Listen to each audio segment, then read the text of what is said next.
Are you tired of being over 20% body fat and looking like you don't work out even though you're putting so much effort? Well, look no further. Today I'm gonna talk about the 5 mistakes that's keeping you over 20% body fat. And trust me, you could be making one of these mistakes right now, so listen very carefully. All right guys, mistake number 1 is that you're training way too easy. Time and time again, every time I go to the gym, every new year as a matter of fact, I always see beginners or even intermediate people just training way too easy in the gym. If your last 2 reps don't look like, you know, a 9 out of 10 or an 8 out of 10, I'm sorry, and this is gonna hurt your ego, but you're training like a wimp. Like, you say you want muscle growth, you say you wanna get better, you say you wanna improve, but your body is really good at adapting.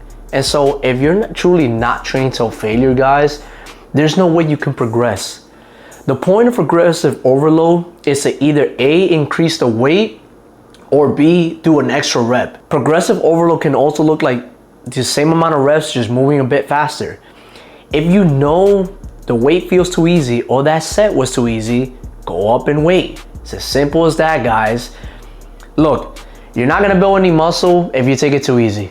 Straight up, that's the whole point. That's the gist of it. Like, you won't make any progress. You're gonna be wondering why you still look the same and why you haven't made any progression. And so in order for you to be efficient at losing body fat and burning calories, you need to put on more muscle. Because when you put on more muscle, your basic metabolic rate goes up, which is a good thing, meaning you can burn calories while you're not at the gym. On your rest day, you're gonna be burning calories. Having muscle is literally a cheat code, guys. So I hope you take these words into consideration because you're gonna need them. All right, guys, mistake number 2, you're not adding cardio to your routine. I know, I sound like a broken record player by now, saying that you need to put in cardio into your routine, but there's a reason why, guys. I kid you not, guys, I would not have gotten to where I'm at right now, which is 10% body fat, sometimes 12%, if I did not add cardio. It would be so much harder to burn calories if I didn't add cardio. Now, yes, working out burns calories, lifting weights burn calories. However, if you wanted to make it easier and very efficient and get there faster, you want to add cardio. I'm not telling you you have to do hour sessions like I do most of the time, or I usually do in the past, but if you implement at least 20 minutes 5 times a week or 6 times a week, you will get to your desired goal. And so when you do cardio, guys, it increases blood flow and it makes your body much more efficient at, you know, increasing its metabolism, elevating your heart rate, and burning through those calories. When you do steady state cardio, such as walking up an incline on the treadmill, it puts you in a fat burning zone, which is gonna make your body much more efficient at using those fat for fuel source. Now, with doing cardio, guys, it's gonna improve your stamina. So you'll be able to have more stamina to push heavier weight. You'll last longer when you're doing higher volume. And so it's just so much added benefit throughout your whole entire workout. When you add the cardio, watch your numbers skyrocket, guys. It's not gonna happen overnight, but over time, you're gonna have a steady increase of your weights going up because you're able to last a lot longer during your workout and your body has more oxygen supply to be able to last in the workout. I know if I didn't implement cardio, guys, I would be out of breath. And so that's the last thing I want. Plus, guys, when you're adding cardio, it's gonna make you healthy. And so the point of cardio is to put you more in a deficit when we're trying to lose this body fat. I guarantee you, if you're over 20% body fat or you're at 20% body fat, you're not implementing no type of cardio. As a matter of fact, you probably are in a job where you're just sitting behind a desk. I'm gonna need you to stand up and walk around a bit. If you truly have no time for cardio, at least on the days you're off from work, just go for a walk in nature. Go to the park. Go walk your dog more. I'm sure they will love the attention. All right, guys, mistake number 3 is that you're not tracking your calories. You're just guessing at this point, and so when you're not tracking, you're truly slacking. I took that from Brandon Carter, so if you're watching this, man, I give credit to you.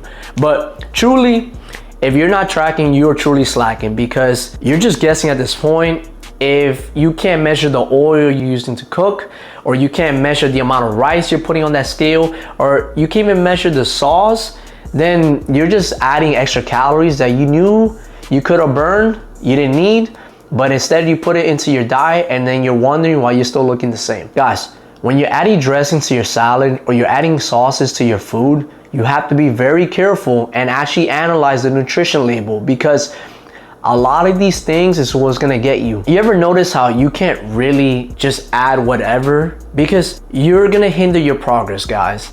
If you're not measuring, you can't truly know where you're at or how much you're eating.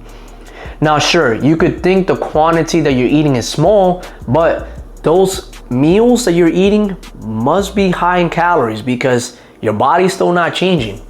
For example, if you take a Taco Bell meal, you take a McDonald's meal, sure, the portion is not a crazy amount, but think about the amount of calories it has, guys. A Happy Meal, which is for kids, has like about 1,000 calories. Already right there, if you eat the Happy Meal as a kid or as a teenager, or you better yet, you get I don't know, chicken nuggets and fries, or a McDouble, or whatever it is, you're already eating away of the amount of calories that you could have used on whole foods that's could have kept you full. When you eat these foods that are not good for you, or you guesstimate how much you're eating, you could have literally had more food or less food that's gonna keep you more satiated, so that way you can stay fuller longer, and it makes your body fat progress of losing it much more easier. Not to mention, guys, when you're doing track your calories, you don't have control of anything, and so you kind of just leave it up to chance. And so the only time that I would say that you're allowed to not track those calories is if you already tracked them in the past, like how I did, and you're eating the same exact food, because your portions are still gonna be the same. I still measure out my foods, guys, but at the end of the day, I'm not counting the total amount of calories for that day, because I know it is around the same thing, which is how much I'm eating, anywhere from 1,600 to 1,800 calories. Not to mention, I'm also on a deficit on top of that, because I'm including at least 2 hours of cardio per week. And so when you're not tracking your calories, you can't truly know that you're in a deficit. Being in a deficit, guys, is the way that you know that you can get towards losing body fat. There's no other way, guys. You have to control the amount of calories you're eating or consuming, because in order to be in a deficit, guys, you have to be burning more than what you're consuming. That's the only way, guys. That's how science works. That's how the body works. I didn't make the rules. I'm just a player in the game, guys. All right, guys. Mistake number 4 is that you haven't been in a deficit long enough. Literally, when you're patient enough, you will get rewarded. Good things literally come to those who wait, guys. You can't really make progress overnight. And so if you don't give yourself enough time to see the fruits of your labor, then you will never get to your goal. You will never make progress, guys. I always tell people, when you're about to cut or go in a cutting phase or about to get shredded, I say do it long term. Don't do it short term. Yes, you could do it short term, guys, but it would be such an aggressive cut to the point that you are gonna get diminishing returns and lose a lot of muscle. If you're patient enough, like how I did, and you do it about 12 weeks, maybe even longer if you wanna keep going, you will truly get to your progress without effort. It's gonna be easy. At first, yes, you're gonna face some obstacles. It's gonna be a little bit hard. You know, you're gonna go through being hungry, all that stuff. But with enough willpower and discipline and just letting time pass by, and you knowing and trusting in the plan, it's gonna all work out, guys. You just gotta be disciplined enough to see the results and the progress, guys. You will get rewarded. Trust me, I was thinking the same thing when I was first starting, just like you, like, hey, what's the point? Like, why am I eating all this boring food? But I promise you, it's all gonna pay off. And when you see people that you haven't seen for a long time, they're gonna be like, wow, dude, you're shredded. Like, what you do? And you're gonna be just like me, telling them, I ate the exact same thing, measuring the same thing each and every day, in and out, and I just powered through and lasted long enough to be able to see the fruits of my labor. So you're welcome. All right, guys, mistake number 5, and this is the last one, is that you're too emotional with food. Yes, I said it, guys. If you truly only find pleasure throughout the day with the food that you're gonna consume with that cheat meal, I made the mistake before too, so don't think I've never made the mistake. I make mistakes too, guys. which is why I'm teaching you. But if that's the only way you're getting pleasure out of that day, I'm sorry, my friend, but you have a problem. You don't have enough things going on in your life. I would tell you to even find a show that you're interested in. The last thing you want to do is just be thinking about food all day, guys. You need to be able to take pleasure in other things. You need to be able to take pleasure in your work, your business, your partner, your friends, your family. You need to be able to do something, guys, because you have to get your dopamine source from something else. If you truly are dependent on that food, that is so unhealthy, guys. And so it's gonna mess with your brain chemistry. It's gonna mess with you all day, and it's gonna destroy your willpower and your discipline.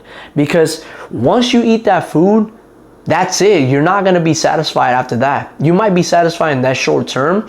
And I'm not saying you can't enjoy food, guys, every now and then. But if the only thing you're getting your happiness from is from food, then you're not living life. Yeah, if anything, guys, you're gonna be miserable. Trust me. Stress eating, being bored, saying that you deserve it is what's gonna ruin your progress. And it's gonna be the one thing that's gonna hold you back and stop you from reaching that goal of being shredded. So if you truly want to get under 20% body fat, I'm telling you now, just accept that you're not going to rely on your happiness from food. Find something else. Read a book, listen to an audiobook. Find pleasure in working out instead. The food should kind of be seen as a fuel source most of the time. Now, of course, I'm not saying to not enjoy the food. Yes, make food that you actually are gonna enjoy and like, guys. Like, I'm not telling you to be completely miserable, but at the end of the day, guys, you should be able to tolerate the good stuff for you. And after a while, once you do it long enough, guys, you start to actually crave the cleaner food. You start to crave the way you eat. Like, I no longer crave fast food. And even then, when I eat it every now and then, when I'm out and about with friends or family or whoever I go with, my body kind of rejects it sometimes. Like, yes, I enjoy a good burger. I enjoy chicken Alfredo. Like, I enjoy all that good stuff, guys, but I don't eat it all the time, which is why I don't crave it. Your body get used to it, and you truly do adapt. I'm just telling you, for a brief time, guys, you have to get through this phase of how you used to eat to give your body enough time to adapt. And I promise you, you will see a change in the way you see things and the way you're eating. Remember, guys, we want to rely on structure, not based off our emotions, because if you go and truly lead with your emotions, guys, it's not going to end up good for you.